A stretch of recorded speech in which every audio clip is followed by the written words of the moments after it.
My name is Scott Stewart. I have been the Issaquah Municipal Court Judge since August of 2007. Prior to that, for about a year, I was the Issaquah Municipal Court Commissioner.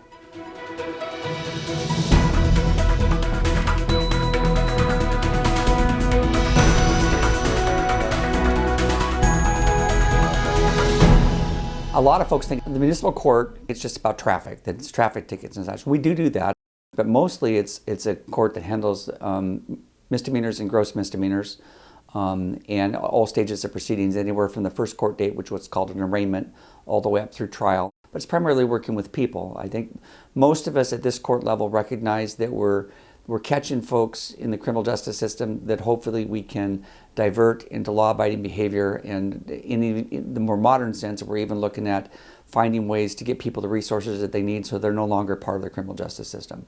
But we deal with a lot of people, huge calendars. It's trying to treat people like individuals on a very, very large calendar. Probably the most rewarding thing in my life, at least in my professional life, are the success stories.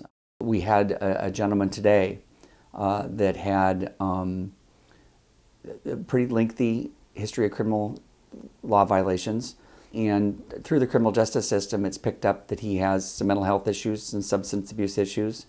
You motivate them so that they get into the treatment, address their mental health issues, address their substance abuse issues, and suddenly you have someone that's formerly involved in the criminal justice system that is working, is clean and sober. You hear stories about their family. You know, families go through this. A lot of families are constantly trying to find a way to deal with this person in their lives that they love and that they care about, but that has gotten involved in drugs. And the families will try all kinds of things, and finally they'll just push them aside. They don't want to be enabling. And then when you're able to watch somebody that addresses their issues, sometimes with the help of the court system, and gets their family back and gets a job, and suddenly they're a productive member of the communities, then you'll look back a couple of years later and they've had no new criminal law violations. I think that's as rewarding as it gets.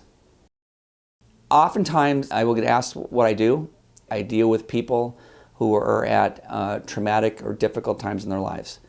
At my level, it's about punishment, but it's also about rehabilitation. And since rehabilitation is the part that I think provides us the most joy. One of the other judges said at one of my training sessions, and I don't know if I'll get this right, is that you have to revel in the success that you don't see.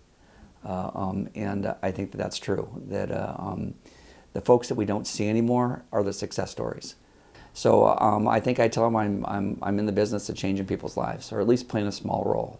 We all try very hard. I mean, I watched my public defender today when somebody thanked her for the work that she'd done in helping them change life. She said, "I didn't change my life, you did." And we try very hard to make it clear to the person that they're the ones changing their lives. We're just helping them find the tools. So I have to hold people accountable, but I'm also there to help folks change their life. And that's the best part of the job.